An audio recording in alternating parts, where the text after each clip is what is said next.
3절에서 12절 말씀 보겠습니다.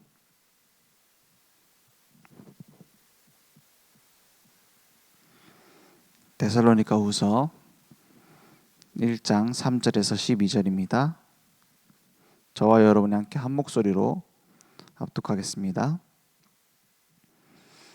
형제들아, 우리가 너희를 위하여 항상 하나님께 감사할지니 이것이 당연함은 너희의 믿음이 더욱 자라고 너희가 다 각기 서로 사랑함이 풍성함이니, 그러므로 너희가 견디고 있는 모든 박해와 환난 중에서 너희 인내와 믿음으로 말미암아 하나님의 여러 교회에서 우리가 친히 자랑하노라.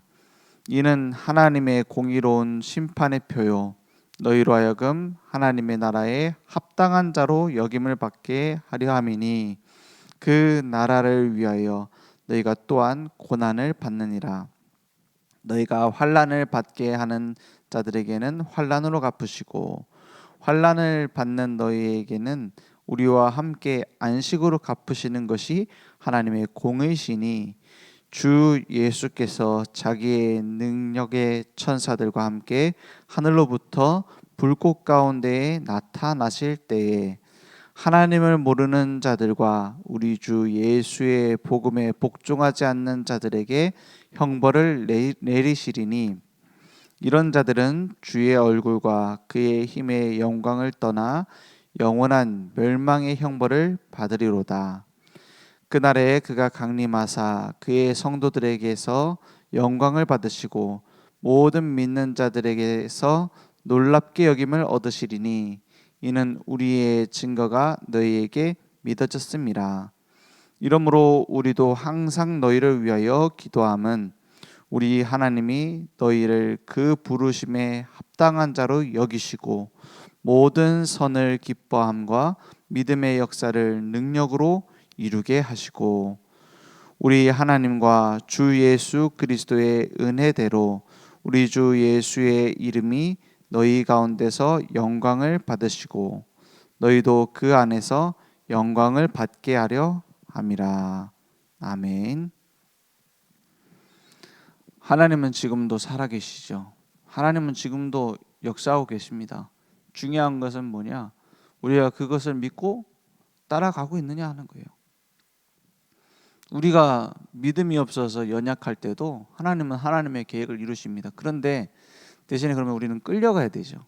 계속 문제 속에서 허덕이면서 다람쥐 쳇바퀴 도는 것처럼 계속 문제 어떻게 해결되느냐, 하나님 우리 도와주세요, 이러면서 끌려가야 됩니다.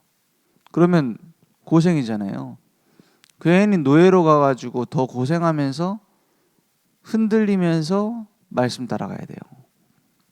그래서 성경에 제일 많이 얘기하는 게 뭐냐? 약속을 이루겠다라는 겁니다. 내가 너와 함께 하면서 너에게 말한 그것을 이루겠다라는 거예요. 그래서 우리에게 요구하시는 게 뭡니까? 믿음입니다. 믿음 안에서 하나님의 능력을 체험하는 증인들 되기 바랍니다. 그래서 오늘 말씀에 나오는 그 강림하신다, 이 말은 재림을 얘기하는 거예요. 예수님께서 다시 오시면서 심판하실 것이다. 그리고 이 땅에 있는 동안에 고난을 받고 핍박을 받고 있다. 그렇다면 그것을 하나님께서 알고 계시고 갚으실 것이다. 자꾸 이렇게 얘기하고 있는 거예요. 그러면 언젠가는 나를 핍박하는 저 인간들 벌 받겠지, 이게 아닙니다. 그것을 하나님께 맡기고 너는 하나님의 것을 붙잡으라는 거예요. 저 인간은 언제 끝장을 보나, 어떤 면에서 저주가 나올 수도 있어요. 너무 날 괴롭힌다, 너무 힘들다, 이 상황과 환경이 너무 힘들다, 이 문제 언제 해결되는가, 저 사람 언제 자빠지는가, 그런 걸 가지고 나도 모르게 초조할 수 있다니까요. 사람이기 때문입니다. 우리가 사람이기 때문에 원망할 수 있어요. 불평할 수도 있고요, 저주할 수도 있습니다. 그런데 하나님 자꾸 뭐라고 얘기하시느냐? 환난이 오히려 믿음을 성장케 한다라고 말하고 있어요. 3절 말씀을 보니까 형제들아 우리가 너희를 위하여 항상 하나님께 감사할지니 이것이 당연하면 감사하는 것이 당연해요. 감사하는 게 뭐예요? 기본 옵션이에요. 기본으로 우리가 가지고 있어야 돼. 감사. 왜냐? 문제가 온다? 오면 올수록 좋아요. 믿음이 더욱 자라고 너희가 다 각기 서로 사랑함이 풍성함이니 더 우리 공동체를 교회를 교회되게 만들고요. 문제가 더욱 성장케 해요. 그래서 믿음이 자라게 만든다 이 말이에요. 그래서 제가 복음을 전하면 이제 처음으로 이제 복음을 듣는 사람에게는 꼭 얘기하는 게 있습니다. 이제 예수님을 영접했다. 하나님의 자녀가 됐습니다. 그럼 절대 잊지 말아야 되는 게 있습니다. 일단 중요한 거 세 가지를 얘기해줘요. 당신은 영원히 변하지 않는 하나님의 자녀가 됐다. 그리고 또 꼭 하나를 붙여요. 뭐냐? 당신 혹시 도둑질하다가 떨어져 죽었다. 그럼 천국 가겠냐? 지옥 가겠냐 물어봐요. 100이면 100 다 지옥 간다 그래. 거의 90% 이상 제가 물어보면은 예수님 영접하고 하나님 자녀 됐다 하는데 언제에 대해서 다 설명을 하고 했는데 떨어져 죽었다. 도둑질하다 죽었다. 그러면 다 지옥 갔네. 거의. 그래서 얘기해요. 도둑질 해도 된다는 말이 아니다. 당신이 도둑질하면은 아버지가 더 이상 넌 내 자녀가 아니다 이렇게 하냐? 물론 혼날 수 있죠. 아버지 자녀인 게 바뀌냐 안 바뀌냐 물어봐요. 뭐 심지어는 뭐 교도소 갔다 올 수 있죠. 그 아버지는 기다리고 있겠지 않냐? 그렇죠? 그게 혈육이고 그게 생명관계 아니냐? 하나님 마찬가지다. 당신이 범죄하고 넘어질지라도 당신이 악한 일 속에 빠질지라도 하나님 자녀인 건 변하지 않는다. 첫 번째, 영원히 변하지 않는 하나님의 자녀가 되었다. 물론 자녀를 아버지가 혼낼 수 있다. 당신이 잘못하고 다녀도 된단 말이 아니다. 죄 마음대로 짓고 다니라는 소리가 아니다. 확신이다. 영원히 변하지 않는 하나님 자녀가 됐다. 당신이 죄의 길로 자꾸 빠진다. 그러면 아버지가 혼내기도 하겠지. 그렇지만 그 생명관계는 끊어지지 않는다는 거다.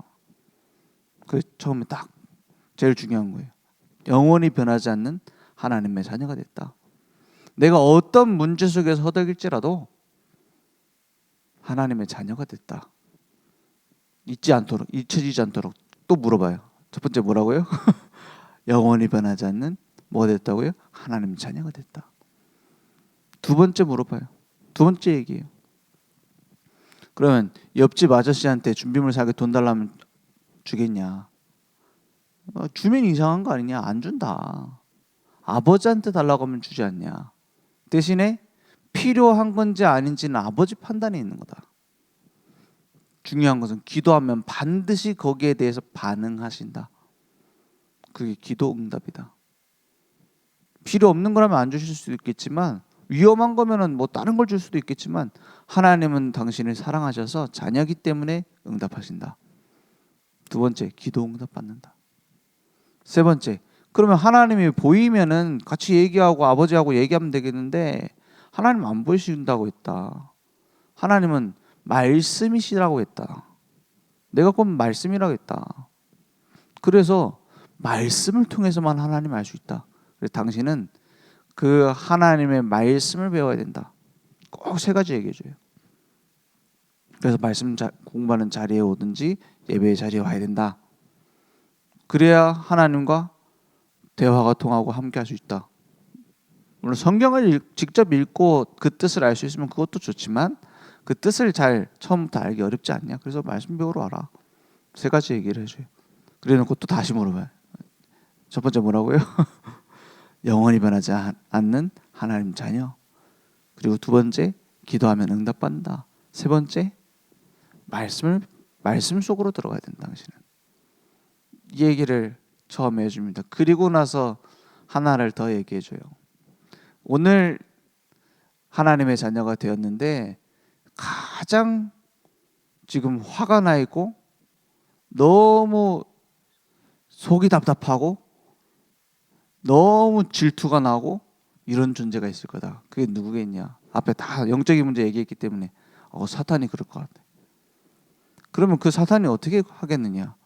당신을 속이려고 할 거다. 공격할 거다. 그런데 속지 말아라. 그래놓고 처음 복음 시작할 때 했던 얘기를 다시 해줘요. 물고기는 물에, 나무는 땅에 얘기하잖아요. 물고기가 물로 돌아오면은 사는데 어떤 문제도 없느냐? 나무가 땅에 뿌리를 박아도 다시 박았어도 폭풍우가 몰아칠 수도 있다. 가뭄이 올 수도 있다. 근데 중요한 것은 그런 폭풍이 몰아치고 막 바람에 흔들린다. 생명 없는 나무라면 갈라지고 어떻게 되죠? 부서지고 곰팡이 피고 이렇게 된다. 생명 있는 뿌리 내린 나무라면 어떻게 되겠냐? 더 강하게 뿌리를 내리고 더 생존할 수 있도록 강해지지 않겠냐? 당신에게 지금부터 오는 그런 시험거리는, 문제거리는 뿌리를 내리게 만드는 것이다. 딱 이제 마감을 치는 거죠. 왜냐? 실제로 이미 가보면 문제 와 있어요. 속이려고. 그러면 하나님은 가만히 계십니까? 아닙니다. 그 문제를 통해 내 앞에 나오게 만드시는 거예요. 믿음을 성장케 하시려고요. 그래서 그 양쪽에 속지 마라 이 말이에요. 그러면 신앙생활 오래 한 우리에게는 다릅니까? 아니에요. 하나님과의 올바른 관계에 뿌리 내리도록 만들기 위하여 하나님은 환난과 문제, 핍박을 허락하십니다. 뿌리를 내리라고. 그러니까 문제가 오면 올수록 더 좋아요. 왜? 더 뿌리 내릴 수 있으니까요. 그래서 환난 중에 우리는 믿음의 연단을 받는 겁니다. 4절 말씀에 보니까 뭐라고 돼 있죠? 그러므로 너희가 견디고 있는 모든 박해와 환난 중에서 다 견디고 있는 거 하나씩은 있잖아요. 너희 인내와 믿음으로 말미암아 하나님의 여러 교회에서 우리가 친히 자랑하노라. 단순히 하나님과의 관계에서 끝나는 게 아니에요. 내가 복음 속에 더 들어가고 이런 문제를 통해서 내가 하나님을 더 누리라고 하나님 이런 문제 주셨구나로 끝나는 게 아니에요. 여러 교회에서 우리가 친히 자랑하노라 그랬어요. 증인으로 우리를 세우시려고 문제를 주시는 거예요. 그러니까 나한테 이런 문제가 왜 왔지? 갑갑하다. 나는 하나님 자녀라고 생각하는데 왜 나에게 이런 문제가 오지? 두 가지입니다. 항상 복음에 뿌리 내릴 수 있도록, 그 복음의 증인될 수 있도록 하나님은 그렇게 만드시는 거예요. 그래서 어떤 경우에도 낙심할 수도 있겠지만 낙심할 필요는 없다. 우리가 시험 들 수도 있겠지만 시험 들 이유가 없다. 왜냐? 하나님은 지금도 일하고 계세요. 하나님이 가장 사랑하는 존재가 누구냐? 여러분입니다. 나입니다. 하나님 자녀입니다. 그래서 환난 중에서 공의로 역사하신다 그랬어요. 공의로 역사하신다. 그러니까 이걸 쉽게 말하면 하나님이 재판하시는데 하나님이 내 편이에요. 그 재판장이 내 편인데 물론 법을 어기고 막 도와주고 이게 아닙니다. 공의의 하나님이 심판하시는데 그 공의의 핵심이 뭡니까? 나를 위해서 십자가에서 완전히 끝내신 그리스도요. 그래서 그리스도 예수 안에 있는 생명의 성령의 법이 죄와 사망의 법에서 너를 해방했다 했잖아요. 법적 소송을 다 끝내놓고 판결까지 완료해놓고 무죄 입증을 다 끝내놓고 무죄 판결을 내린 겁니다. 그 공의의 하나님이 우리와 함께 하시는데 왜 내가 이런 문제 왔을까? 내가 죄 지어서 그런 거 아닌가? 그게 착각이라 이 말이에요. 하나님이 나를 의롭다 하셨는데 누가 우리를 죄인이라 합니까? 누가 정죄합니까? 그것은 얼굴에 철판 깔고 다른 사람들 무시하란 말이 아니에요. 하나님께서 분명히 나를 통하여 모든 사람 살릴 계획 가운데 이런 문제를 주시는 것이다. 내 연약함과 내 무지함과 내 죄악 때문이 아니라는 거예요. 이 생명을 전달할 수 있도록 우리를 하나님 나라에 합당한 자로 부르셨어요. 내가 합당한 존재가 된 게 아니라 합당하게 부르셨어요. 내가 훌륭해진 것이 아니라 대속하셨어요. 대신 값을 치르셨어요. 그러니까 하나님 나라를 위하여 고난당하는 것은 하나님의 영광을 위한 일이 되는 겁니다. 내 잘못을 통한, 내 죄를 인한 고난이 아니라 하나님의 영광을 위한 고난이 됩니다. 그리고 그걸 넘어설 힘을 주시는 거예요. 그리고 완전한 승리를 약속하셨습니다. 앞으로 더 많은 문제가 올지도 모릅니다. 우리가 진짜 복음 전해야겠다, 진짜 우리가 이 복음 아니면 안 된다, 더 큰 문제가 올 겁니다. 지금 있는 환난과 핍박보다 훨씬 더 큰 문제가 올 수 있어요. 진짜 복음 전해야겠다, 그런 사람에게 항상 문제가 없거든요. 성경에 보면. 그러면 그 문제에 휩쓸려 갑니까? 아닙니다. 더 큰 응답, 더 큰 능력으로 역사하십니다. 우리는 그걸 가만히 서서 보고 있으면 돼요. 홍해 앞에 모세에게 명령하시는 게 뭡니까? 너희는 가만히 서서 오늘 여호와께서 하시는 구원을 보라. 우리가 미션을 붙잡고 우리가 복음 운동을 위하여 막 결단했어요. 더 큰 문제가 팍팍 옵니다. 더 큰 능력으로 넘어서게 합니다. 하나님은. 왜요? 중요한 더 큰 증인이 되게 하려고. 그러니까 그 믿음의 배경과 믿음의 준비를 하라니까요.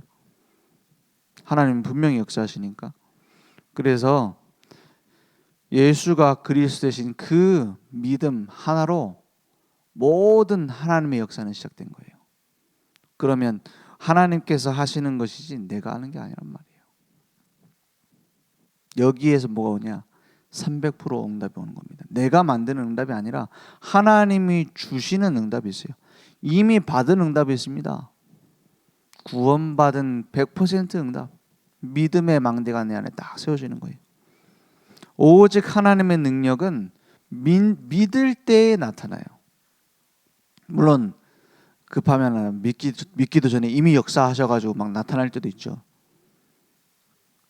베드로가 저 뭡니까? 갈릴리 바다에 예수님이 서서 오시는 거예요. 걸어서 오시는 거예요. 바다를 건너서.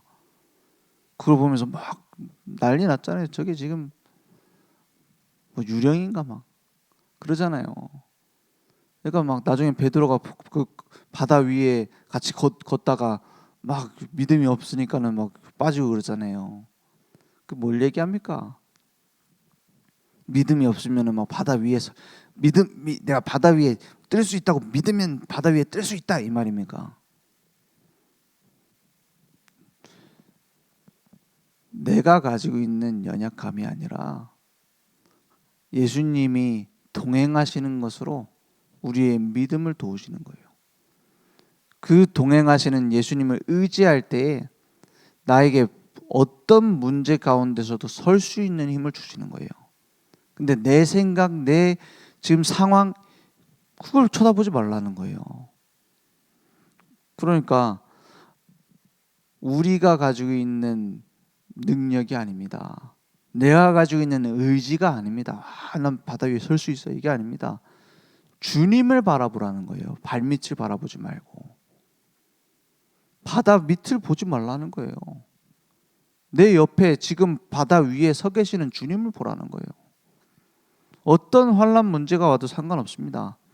오늘 믿음의 눈을 열고 주님을 바라보길 바랍니다. 그래서 우리가 기도할 때 왜 눈 감습니까? 왜 기도할 때 손 모으죠? 우리 아이들한테는 매일 얘기해요.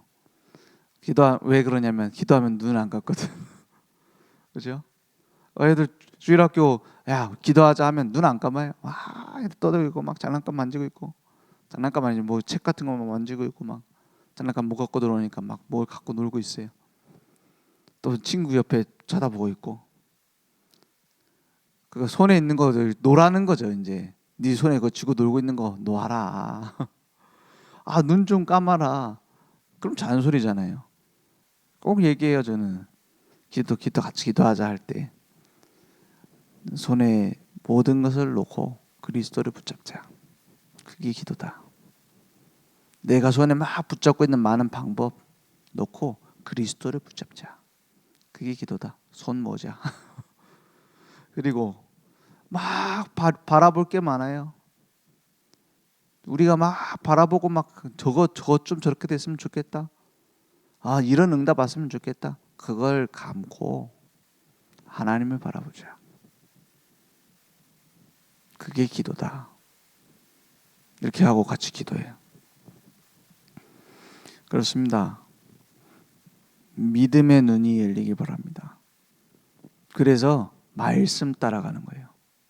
말씀이 이미 성취되고 있기 때문에, 말씀이 이미 역사하고 있기 때문에 우리는 그 언약을 붙잡는 겁니다. 그래서 절대 여정을 걸어가는 거예요. 그 주님과 동행하는 방법이 뭡니까? 말씀 붙잡는 것밖에 없어요. 내가 어디서 주님하고 보고 화상 통화를 할 겁니까? 말씀이 하나님이라고 했어요. 오늘 이 말씀이 나와 어떤 상관이 있을까? 오늘 주신 환난과 문제 속에서 그걸 통과할 수 있는 믿음의 중요한 망대를 만들려고 하셨는데, 이 말씀이 내 오늘 문제에 어떤 상관이 있을까? 말씀 따라가는 여정입니다. 지금 동행하는 거예요. 그리고 하나님은 분명히 준비해 놓으셨습니다. 뭘요? 전도의 이정표를. 앞으로 올 응답이죠. 오직 성령이 너에게 임하시면 너희가 권능을 받고 예루살렘과 온 유대와 사마리아 땅끝까지 이르는 내 증인이 되리라. 그 응답 속에 우리를 부르셨습니다. 오늘 하나님께서 하시는 것이 300% 응답입니다. 지금까지 하셨고 지금도 하고 계시고 앞으로도 이루실 겁니다. 그 속에 오직 유일성 재창조의 응답을 준비하셨어요. 우리에게 요구하십니다. 너희가 그것을 믿느냐? 그렇죠? 주는 그리스도시요 살아계신 하나님의 아들이신 줄 믿습니다. 예수님께서 나사로에게 찾아오셨어요. 이미 숨졌어요. 그렇죠? 무덤에서 썩은 내가 나요. 그때 그 형제인 마리아 마르다 누이죠. 마르다가 얘기합니다. 왜 이제 오셨습니까? 이미 갔습니다. 죽었습니다. 그 너희가 나는 부활이요 생명이니 나를 믿는 자는 죽어도 살겠고 물은 살아서 믿는 자는 영원히 죽지 아니하리라. 그렇게 했죠. 무슨 말입니까? 그렇겠죠. 언젠가 또 나중에 부활하겠죠. 그런 날이 오겠죠. 이렇게 얘기해요. 너희가 그것을, 그래서 너희가 나를 믿느냐? 그래서 주는 그리스도시요 살아계신 하나님의 아들이신 줄 믿습니다. 약간 우리 대답하고 비슷해요. 예수는 그리스도죠. 근데 이게 되겠습니까? 언젠간 되겠죠. 그때 예수님이 뭐 하시죠? 그때 예수님이 오늘 영광 보리라 했어요. 오늘 영광을 보리라. 그래서 무덤에 걸어가셔서 나사로야 나와라 하시는 거예요. 그게 뭘 얘기합니까? 우리가 가지고 있는 지금 상태가 사실은 불가능한 상태예요. 우리의 모습과 우리의 속의 내면이 썩어서 그 썩은 내가 진동하는 나사로와 같아요. 그 시체가 주님을 만났을 때 살아났어요. 우리가 날마다 주님과 동행하면 모든 문제와 어려운 상황 속에서 하나님의 영광을 볼 줄 믿습니다. 기도하겠습니다. 하나님 감사합니다. 오늘 하나님께서 주신 언약을 붙잡고 새로운 시작을 하길 바랍니다. 오늘 하나님의 역사를 보길 원합니다. 우리의 모든 환난 핍박 속에서 오히려 믿음이 자라게 하시며 그리스도의 증인으로 당당히 세워질 수 있도록 우리 모든 현장에 주님께서 역사해 주시옵소서. 예수 그리스도 이름으로 기도했습니다. 아멘.